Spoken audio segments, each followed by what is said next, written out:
Voici comment la drogue détruit la vie des Canadiens. Ils détruisent le métro et la sécurité ne fait rien.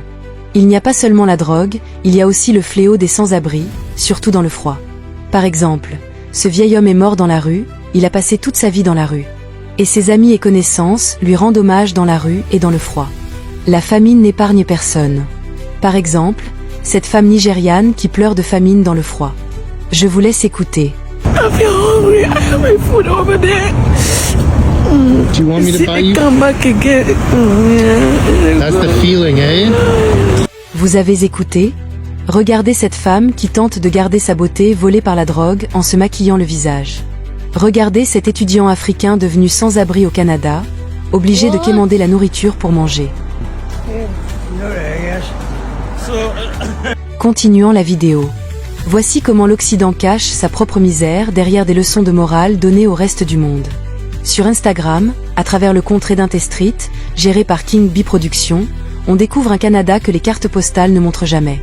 Des rues glaciales, des tentes trouées plantées à même les trottoirs, des feux improvisés pour ne pas mourir de froid. Des hommes, des femmes, des vieillards et parfois même des femmes enceintes dans la rue, prisonniers d'une seule obsession, trouver leur prochaine dose.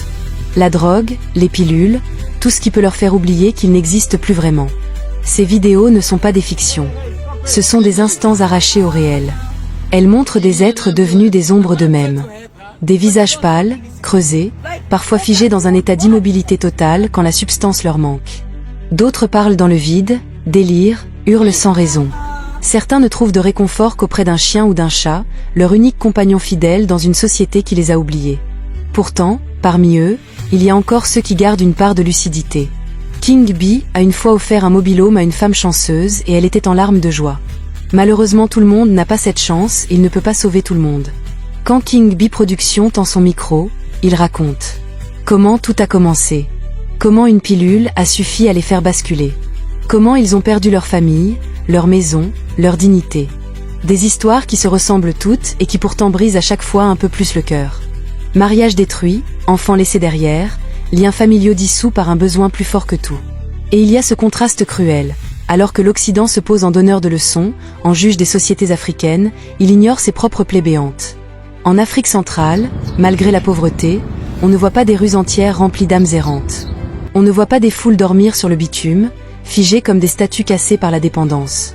Ici, la drogue et les comprimés valent plus qu'un repas, plus qu'un toit, plus qu'une vie. Et pour une seule dose, certains seraient prêts à tout, même à commettre l'irréparable. La police ne peut rien. Les institutions ne suivent plus. Certains préfèrent la prison à la rue, car au moins derrière les barreaux, il y a un lit et une sécurité relative. Dans ces campements de fortune, le danger rôde à chaque instant, même entre eux. King Bee Productions, avec peu de moyens, tend parfois une assiette, partage le peu qu'il a. Il reçoit un merci, un sourire cassé, un instant d'humanité. Mais il ne peut pas sauver tout le monde. Et c'est peut-être cela le plus dur à accepter. Cette réalité devrait nous hanter. Pas pour nous faire détourner le regard, mais au contraire pour nous forcer à regarder. Derrière chaque dépendance, il y a une histoire, une âme qui brûle encore faiblement. Ce n'est pas un spectacle, c'est un avertissement. Si un jour tu croises l'un de ces visages, souviens-toi qu'il n'a pas choisi de se détruire. La dépendance n'est pas une faiblesse morale, mais une maladie qui consume. Alors au lieu de mépriser, essaie de tendre un mot, un regard, un geste. Et si toi, en silence, tu sens ce gouffre t'appeler, n'attends pas qu'il t'engloutisse. Demander de l'aide, c'est le premier acte de courage. Ta vie a plus de valeur qu'une pilule, qu'une poudre, qu'une dose. Et toi qui regardes cette vidéo, tu as maintenant un choix. Continuer à fermer les yeux, ou accepter que ces ombres existent, et qu'un jour, cela pourrait être quelqu'un que tu aimes.